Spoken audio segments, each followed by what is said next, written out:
And welcome everybody. I'm Maack. I'm the CEO of the Childhood Dementia Initiative, and I am absolutely thrilled and honoured to be able to launch this report tonight, The State of Childhood Dementia in Australia 2024.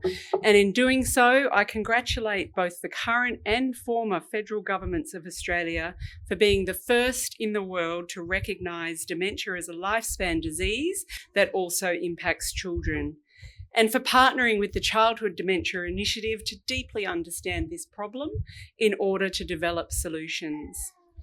Children with dementia currently have arguably the highest level of unmet need in the paediatric health system. They represent a devastating and inequitable reality here in Australia. Now is the time for action. And if you hear urgency in my voice today, it's because this is urgent. For children with dementia, there's no time. 50% will die by their 10th birthday and most not live into adulthood. In fact, one of the beautiful children who features in this report died in the time that it took us to write it. And another family joins us here tonight just 3 weeks after the death of their beautiful child. These families join us in their time of grief because there's an urgent need. They're here to lend their support, to build a legacy, and to ensure that no family experiences what they did. And what they experienced would be unimaginable to most. Not only have they lost their children, but they were forced to watch them suffer and progressively decline, and there was nothing they could do to slow the inevitable. Typically, a child with dementia is born seemingly healthy and hits early milestones. But what often begins with a mild developmental delay makes way for an avalanche of other symptoms. All of the skills that a child has developed and a family would expect and celebrate, they eventually disappear. The playing, the singing, the dancing, the words, the laughter, the movement, the recognition of their loved ones. These all stop. Families watch their children experience confusion, pain, severely disturbed sleep, anxiety, fear, hallucinations, seizures, and more. It's unrelenting and it leaves nobody unscathed. Every person who loves a child with dementia suffers alongside them. This report uncovers 3 areas of issue that we would like to highlight. The first is that there are no treatments and there are no cures. Not only that, there has never been a notable improvement in survivorship. And this contrasts sharply, as Senator Polly pointed out earlier, with other paediatric conditions that have seen remarkable advancements in treatment and survival rates in recent decades. It wasn't that long ago that if a child was diagnosed with cancer, it would almost certainly be a death sentence. But today, thanks to the incredible and much needed action, 84% of children diagnosed with cancer now survive. Now is the time to do the same for children with dementia.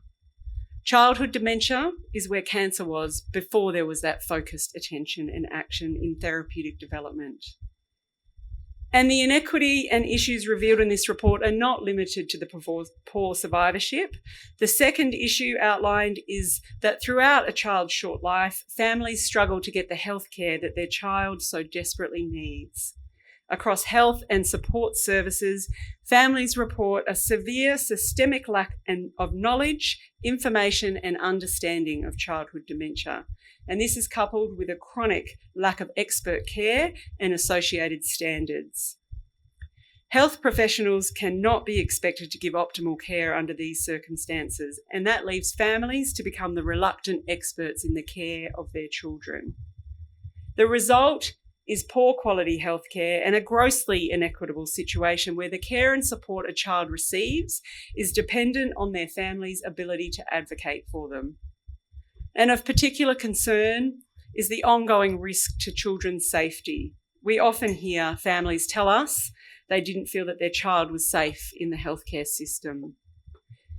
The NDIS is essential and can be transformative. But families report that it is universally difficult to access and manage, and the regressive nature of our conditions are simply not understood or accommodated. The implication of all of this is that without urgent action, both healthcare professionals and families will continue to carry an untenable burden, and our systems of care will continue to be laden with significant waste and inefficiency. Now is the time to deliver equity in health and social care for children with dementia. And finally, if all of that wasn't enough, the report also reveals the psychological toll on families is severe and enduring. The emotional and financial strain is crushing, and parents fight at every turn for their child's needs. And this constant battle leads to isolation, burnout, and despair. And alarmingly, there's little to no specialised psychological support available to families who live with a child with dementia. One of the recent studies found that the work status of almost all families changes, and in fact, 1 in 3 gave up their career entirely to care for their child full-time. 3 out of 4 parents of children with dementia experience notable levels of anxiety, and it was found to be 2 to 3 times higher than the general population experienced at the height of the COVID-19 lockdowns, but this is on an ongoing basis. And perhaps it'll be unsurprising to hear in this situation that marital breakdowns are also frequently reported. So while it's hard to hear some of these statistics, it's very important that we do.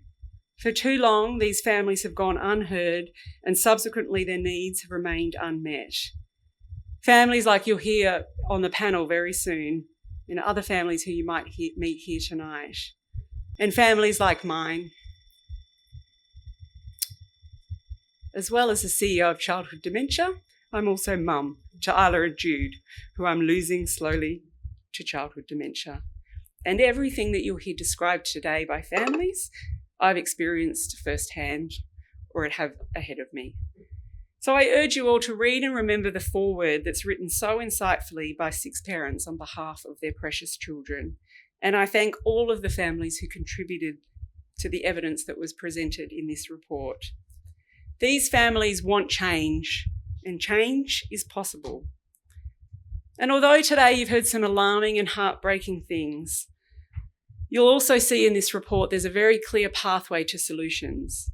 Australia has a significant opportunity to lead the world in addressing this dreadful inequality and make a real difference for children with dementia and their families. A coordinated national approach for childhood dementia has the potential to finally give these children a chance at survival and the care and support that they need. And it's not just for children living with dementia today that we must act. It's for those we've already lost, as a legacy to them, and for the many, many thousands who are yet to be born.